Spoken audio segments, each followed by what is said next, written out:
Hey everyone, this is Art Post again, and with Better Call Art.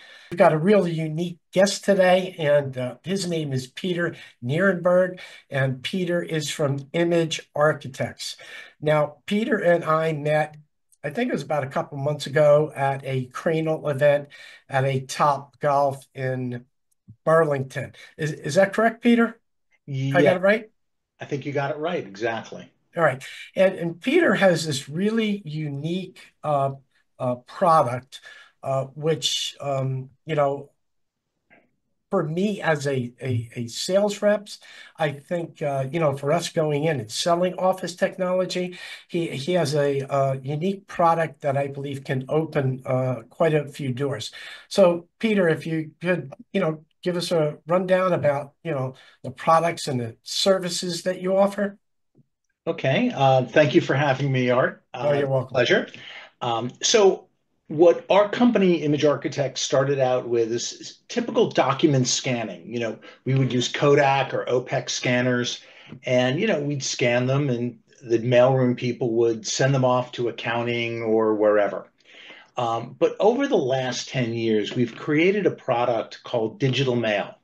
And digital mail means a lot of things to a lot of different people, but essentially is in our version of this, you can scan unopened envelopes and then have, OCR and AI automatically figure out who that letter is for.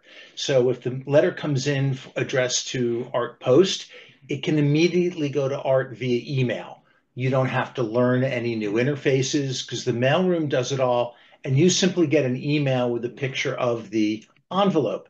And what makes this a compelling solution for people is that you know what's in that envelope before you even get it. But now, even if you're not in the office, you know that it might be a PO from a customer, it might be a notice from a tax authority. So if your customer does business in 50 states, they might be getting workers' comp letters, tax letters, real estate letters from not only the 50 states, but about the 4,000 different communities or counties that are in those states. So it's a way of distributing mail electronically without having to actually physically deliver it to you. So, that's sort of the elevator pitch of what we do. And it works out really well because, let's face it, a lot of companies don't want their salespeople and their employees back in the office.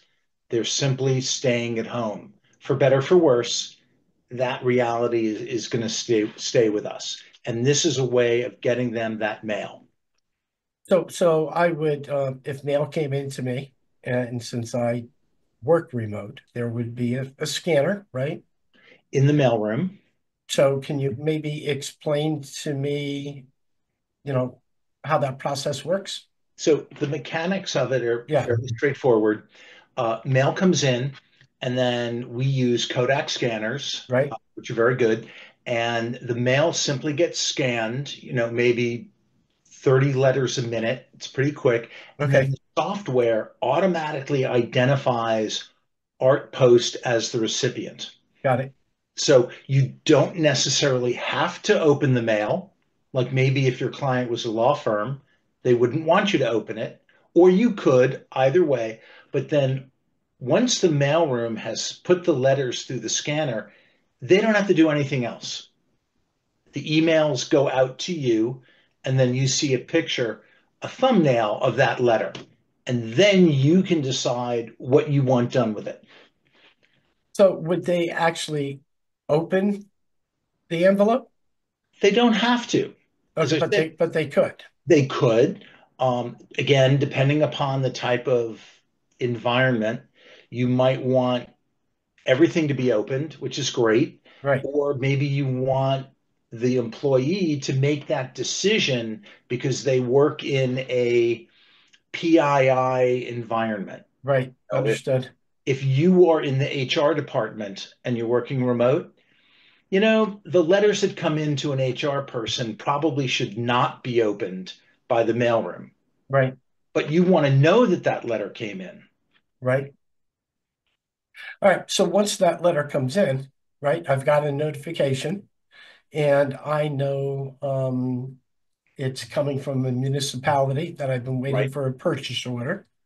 What's the next step? Do I then get a hold of the mailroom and say, hey, I need you to scan that?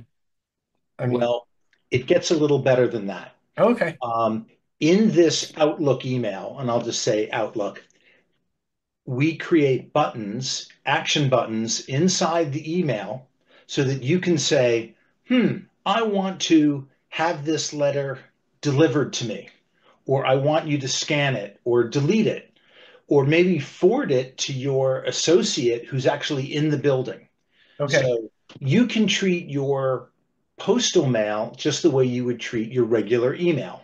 right, And that prevents people from touching and moving this letter more than one time. got That's it. the goal. Unless I give them the approval to say, hey, I clicked the button. I need you to scan this and send it to me. And by the way, if you do ask for them to open and scan it, there's an audit trail record that says Art gave me permission to open it. Okay, So down the road, you don't know what's going to happen, but it's nice for the mailroom people to say, on Thursday at 4:05 p.m., Art mhm, said it was okay. right, right. So how about what type of when I'm out knocking on doors, right? Yep. What what companies or vertical markets would I be on the lookout for that may have a more of a benefit for your solution? Well, I don't know if this term is PC anymore, but basically you're looking for white collar employees. I'm going to say if you work for a law firm or you have a client that's a law firm, Got a it. lot of lawyers are in court, they're on the road, they're working remotely. They're not really tied to a desk like a customer service rep would be. Right. So people that are traveling but still have important mail. And by important mail, it's mail that's coming in not just from customers, but from state and local governments. As one of the stories I say is, how many times has the IRS sent you an email that said, "Hey, Art, we're missing your quarterly payment. Would you like to send it in a day or two?"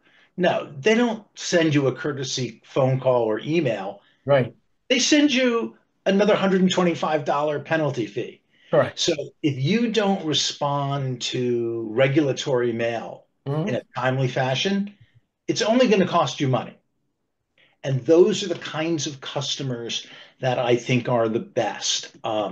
We have a lot of government agencies, we have colleges because they get letters from students and parents and they Hmm. want to be responsive. Yeah. I mean, I'll give you an example, and I don't mean to harp on lawyers, but we did a system for a law firm. There were only five lawyers in the whole firm, and what they wanted to be able to do was to see on their smartphone that they got a letter from a client, even if they were in court, text him back and say, "Hey George, I got your letter. I'm in court. I'll answer it tonight." And that's really all they wanted. They knew what the matter was about, Got it. but they wanted to be responsive. Right. Right. Right. So you mentioned the governments and municipalities. Um, and after you mentioned it, I think municipalities,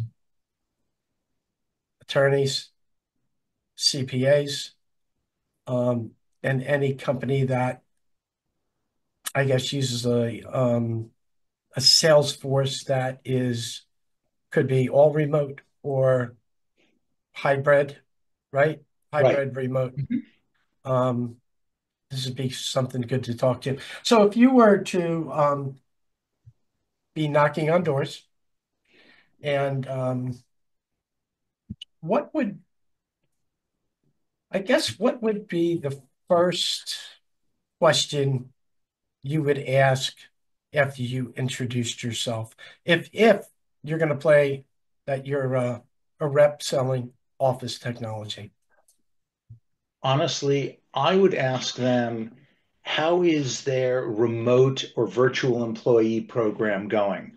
Are people coming back? Are people staying away? Because ultimately, that's the value of this solution is for those kinds of remote employees.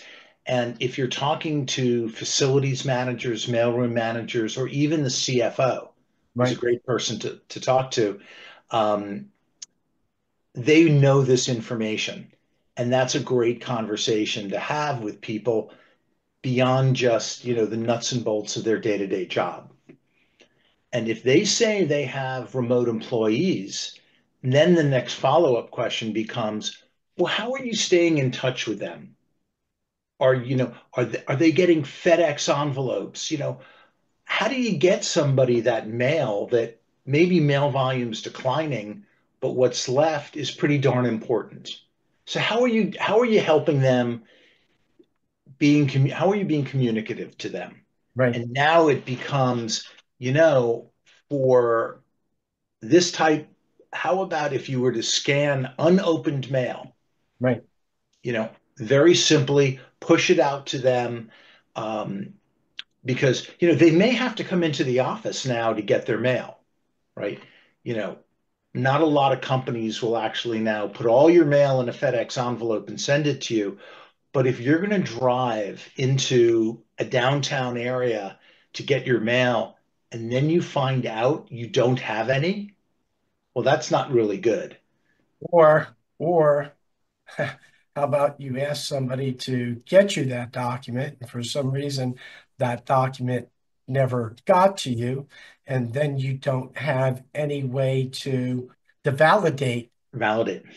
Right. that you did put a request in. Right. So once you hit the button and you hit the request, there is a login that you did a request for that document to get scanned to you. Right. So if you don't have that, Mhm. that leaves some gaps in a workflow, or somebody who forgets to do their work, or somebody who threw away the purchase order by accident. Um, Interesting. There's another use case scenario, and I should have really said this right off the top. A letter comes in to George Smith. George Smith retired. He decided, or for whatever reason, he's no longer with the company. Well, what do you do with that letter? Typically the mailroom people don't know. And so what Right, happens is it sits on a desk somewhere. Nobody really knows what it is, but it could be pretty important.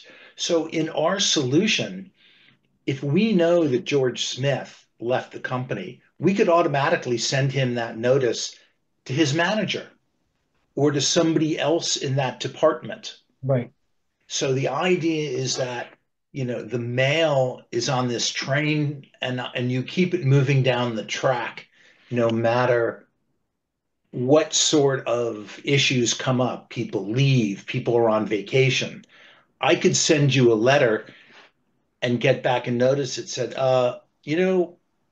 Susan has an out of office. She's out for the next 2 months. They didn't know that when they dropped the letter on Susan's desk, Right. right? It just sits there. But now they get a message back because she sent an out of office message that said, I'm gone for 2 months. And now the mailed people can send it to the person who's taking over her job responsibilities. Got it. Understood. Interesting. Um, it's almost to me, it's almost like just with everything else we do in the office, just a validation of what goes in and what goes out. So do you offer that? Does your company offer that as like a subscription based service, or Well, is it something you so just purchase and it's maintain? purchased, or we do have a subscription model. Hmm. Um, and but we also have a purchase model where you get more and more features. So it's sort of I'll call it a pay as you go, or the more features you want, you pay a different price. But importantly, it is not a SaaS model. So, and the reason is that this is a company's private and critical data to their livelihood. Got You it. People don't want a third party hosting their data. I mean, not an image of a letter. It's one thing to host the outside of a package. That's kind of public data anyway. All it has is the name and an address. Yep. So we work with partners all the time. We have about half a dozen partners that actively are responsible for about 80% of our installs. So we make it possible for them to install this solution at the client site. For someone like me who's a dealer, right? If I found a client who expressed some interest in it, I'm sure there's a cost for the dealer and a MSRP for the end user. Um, all of the transactions would flow through that dealer, Okay, and we would give them anywhere from a 15 to 25% discount on the price. got it. So let's say it was $600 a month. The dealer would receive that, for $150 off, and then they would resell it for $600. Right. And is there a maintenance package? There's a 20% annual maintenance, uh, Okay, which I too often have to say that we're only as good as Microsoft will let us be. So every time Microsoft does an update, it typically throws us a curve, and we okay, take care of that. We can enable the dealer to do all of this themselves, or we can do it for them. right, right. And I guess it's also good because if you do find somebody that is interested in validating their mail, right? Mhm. It could give you additional scanner sales. Right. Hardware, not a lot of money is being made in hardware, Correct. but it's nice add-on business. And I think though is that for the typical dealer, it elevates the types of services that they're able to provide. So they're no longer just working in the mailroom or the mail center, right? They're now providing network and IT services at a very comfortable level, Yep. but they are now maybe in the conversation the next time the customer says, we'd like to do this type of network activity where we want to connect five of our remote satellite offices. That could be a conversation they were not part of before they did this project. So, and that's a really good thing, and it's an important lesson about elevating your offerings little by little without biting off too much. Correct. Because I'm sure if I did find somebody and we really didn't want to take care of it, we could turn the entire lead over to you, Mhm. and then you would just take care of the sales rep with an individual spiff, maybe. Right. Well, individual or for the company, Right. um, I never let implementation get in the way of sales. Hmm. It's really whatever gets the client to go forward with this type of solution because it will just grow. I mean, we have one partner who started off with two accounts and now they have 15. I'm pretty happy with 15 $600 a month accounts. Yeah, oh yeah, absolutely. And it's Okay. recurring revenue for everybody. Right, right. So going back, you're looking for attorneys, CPAs, maybe municipalities. How about architects, engineers? I'm gonna kind of pass on that because they have very difficult scanning requirements. It would probably lead into conversations where the dealer wouldn't really be able to satisfy their needs. Um, I think that, engineers, they don't deal in 8.5 by 11 pieces of paper.